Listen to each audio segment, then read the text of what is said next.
Oh shit. Okay, Here what we the go hell again. just happened? Why does everything look blue?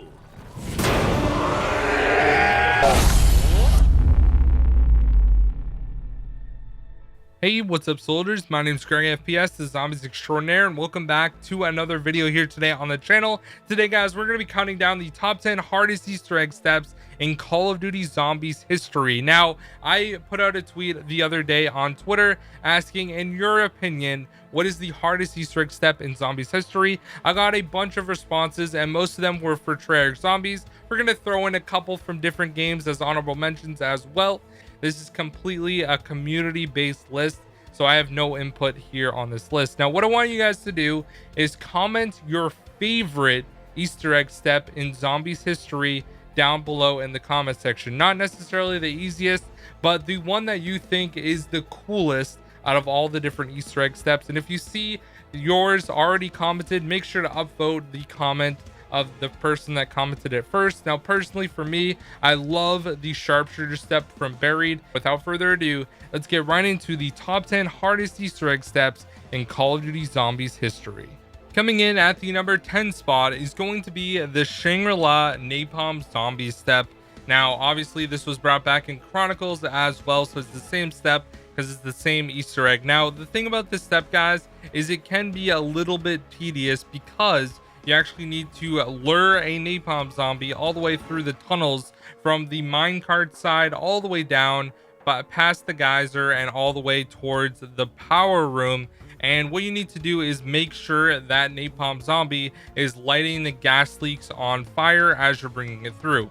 Now, the main reason why this Easter egg step is so annoying and difficult is because Shangri-La is definitely not an easy map, so you need to make sure you get a napalm zombie on an early round. But since shriekers are also on the map, they can be an annoyance. They can actually kill the napalm zombie. Also, if you're too far away from the napalm zombie, he will die as well. And sometimes if your players are in the wrong spot, he will just blow up and die as well. So it can be a little bit frustrating, and that's why it comes in at the number 10 spot according to you guys and your vote.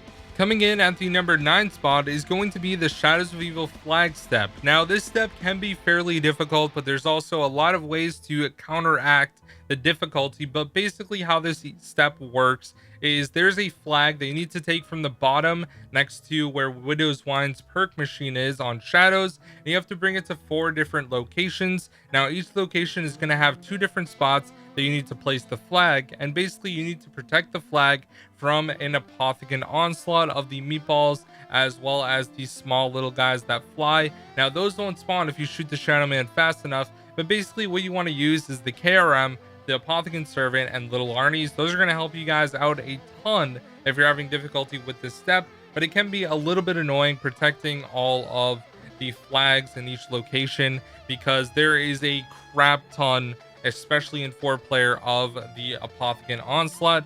So that comes in the number 9 spot according to you guys. Coming in at the number 8 spot, we're going to be taking a trip back to 1912 and going aboard the Titanic for the Planet step on Voyage of Despair. Now, this step can be very, very difficult. I definitely agree with this one. Now, basically down in the cargo hold, there's going to be a model of the solar system. You press square on it and interact with it, and it's going to give you a certain order of the planets. And basically what you need to do is shoot each of the planets in that correct order and grab the orb that goes to different areas of the ship. Now, once you do all of that, then eventually you're going to interact with the last and final one, and then you're going to start another step where there is a bunch of icebergs and you need to make your way all the way to the back of the ship to spawn the portal to go into the boss fight. Now, this step can be very, very difficult, so you want to make sure that you have very good guns and make sure that you know exactly where to go when you're doing this step. This is definitely one of the harder steps, in my opinion, in all of Zombies for sure, and it comes in at the number 8 spot according to you guys. Coming in at the number 7 spot is going to be the Raw Lockdown on Ancient Evil. Now, if you guys don't really know much about this, basically there is going to be a rock that is located in the treasuries area of Ancient Evil that is going to have the Ankh that you need to give to the raw perk machine that is located in the pool area on Ancient Evil. Now what you have to do is get one of the big boys to come and make his way over there and shine his attack with the shield that he has, and basically it will stun it and cause the Ankh to fall out of the crystal. Now once you get that, you can do the lockdown inside of that pool area, or basically what you have to do is protect the laser from skeleton zombies that are going to be putting up their shields to block off that laser. But basically once you do that successfully, he will open up a wall and you can grab the last thing that he needs, and you have to go and give it to him, and then you're done that step. And then you can either do the sundial, or if you're already done that, you can make your way to the best step in zombies history. So overall, I would definitely say that this area is fairly difficult, especially when you're playing solo, because you're going to get a Blightfather halfway through. But as long as you have Pegasus strikes, and even if you have 2, or you can use equipment as well to get 2, you're going to be perfectly fine. It's really not that hard. Just make sure you have a good gun to kill the skeletons very quickly. So that step comes in here at the number 7 spot.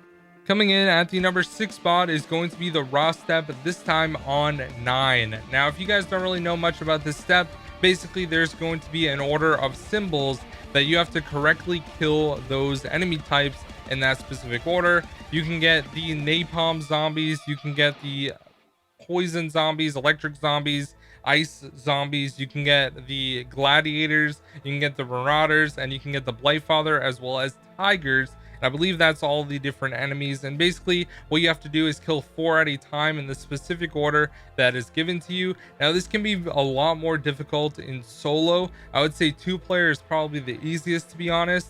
As long as everyone in your game knows the correct order, you should be perfectly fine. But this step can get a little bit tedious if you have more than 2 players. Definitely 4 players is a little bit intense and crazy, but overall this step is kind of cool in my opinion, and one of my more favorite Easter egg steps. But anyways, that one comes in here at the number 6 spot. Coming in at the number 5 spot is going to be the Krobe valve step. Now, if you guys have done this Easter egg a ton of times, you know that there is actually a website that solves this for you perfectly, so you can get the code cylinder. But if you didn't know how it worked, basically there are a bunch of different valves around the map, and they have 3 different possible things that you can turn it to, which is going to need to be changed in order to actually get the valve or code cylinder to release, so you can grab it and place it in Sophia when that step comes up. Now this step can be very difficult because it's kind of random. People don't really know how it works, and to be honest, I think it's still kind of a mystery to everyone perfectly exactly how this works every time, because everyone is just used to using the website for this step. But if you're not using the website, it definitely is possible to do, but it's going to take a lot of trial and error. Now when this first came out on launch day, I remember a lot of people going through this, and I think it was Rad Austin's team that was able to do it first because of trial and error. And it was definitely one of those really high moments in the zombies community. If you're not using the guide, it's going to make it a whole ordeal every single time you play. So anyways, that one comes in here at the number 5 spot. Coming in at the number 4 spot is going to be the Origins G-Strikes Solo. So if basically you don't know how this works, basically what you have to do is press a button in one of the robots. But if you're playing solo, you have to get it from the Odin robot, which is the middle robot on Origins. You have to press the button and leave as fast as you possibly can and throw a G-Strike perfectly at the open area of cement that you need to open to let Maxis go, and then spawn a bunch of Panzers for that step of the Easter egg. Now this is definitely very difficult, and the gameplay you're actually watching is from my friend Starrburrst, who is probably one of the best solo Origins players of all time. If you guys want to check out his full Easter egg speedrun, it will be linked down below. He's an absolute beast. But overall, that step is very difficult, and I'm actually kind of happy that a lot of you guys knew how hard this was. I've done it solo a couple times, and honestly, I always have the most trouble with this step. So it comes in at the number 4 spot here on the list. Coming in at the number 3 spot is going to be the Krobe bomb step. As you guys know, this is definitely considered to be one of the hardest Easter egg steps in all of the zombies community. And I personally think that this step is not that bad as long as you have a good team that is coordinated and knows exactly which areas they are covering. But basically what you have to do is press the bombs in the correct order that is given to you by the computer module area on the screen. It's going to flash in the correct area you have to go and the correct order. And if you don't do it correctly, then your whole team will down unless you're out in the spawn room. So this can definitely be one of the more difficult challenges if you don't really know where you need to go and if you're not playing with a full team. So it can definitely be fairly difficult, but that one comes in here at the number 3 spot, the Krobe classic bomb step. Coming in at the number 2 spot is going to be my absolute favorite Easter egg step of all time, and that is going to be the Sharpshooter step on Buried. Now, if you guys don't know how this works, basically this is only a 4-player Easter egg on Buried. Even if you're doing Maxis or Richtofen, it doesn't matter. You need 4 players, and there's 4 different areas that you have to shoot targets at. One of them is going to be in the main area, kind of near like the jail cell. One of them is going to be located in the saloon, one next to the candy shop, and the other one is going to be at the mansion. Now, what you have to do is shoot all of the targets, and each player has to shoot every single target. Otherwise, you need to restart over by pressing square on the fountain or interacting with the fountain. Now, this step is definitely one of the more difficult ones in speedruns. I can do it first try pretty much every time after a lot of practice. But when it comes to doing this casually, it definitely can take upwards of 45 minutes to an hour. If your team is learning like a new location or something like that, it can take a lot of attempts to get it done perfectly every single time. Now, there's a few different methods that you can use to shoot multiple targets at the same time or things like that, but definitely this is by far one of the most difficult Easter egg steps for sure. But it's definitely a ton of fun, especially if you have Leroy holding a crawler for you to get this done quickly. But overall, that one comes in here at the number 2 spot. All right, guys, so I have 3 honorable mentions, and the first one is going to be the classified round 150 Easter egg. Basically, to get the cutscene, what you have to do is get to round 150 to get this cutscene. It can take anywhere between like 11 and 13 hours if you are doing the classic thing that everyone does with the shield strat. But if you're going to be playing a legitimate game and using traps and things like that, it can take anywhere upwards of 18 plus hours to get this done. It is definitely one of those things that was for the high round community to achieve when the game came out, but unfortunately with all of the blue screen mishaps that came out with Black Ops 4, it was not found until it was actually glitched. But overall, this Easter egg step definitely deserves to be here in the honorable mention. It's not really an Easter egg, so that's why it's here, but it's kind of more of just like a cool challenge. But essentially you get an Easter egg cutscene, so I think it deserves to be here as an honorable mention. The next honorable mention is going to be the classic chemistry step from Attack of the Radioactive thing. Now, this step definitely requires a lot of big brain power. You need your 200 IQ for that one, boys, because you have to basically make a chemical compound that is correct by using the numbers and the different colors that can appear on the map, and you have to do a lot of math and things like that. Overall, this is definitely a very, very cool step, and I applaud Infinity Ward for making this step so difficult because it took a lot of people to solve. I think that this Easter egg, just this step alone, took like about 24 hours for people to start figuring it out. So it's definitely a very, very crazy time in the zombies community for Infinite Warfare, and that one comes in here as another honorable mention.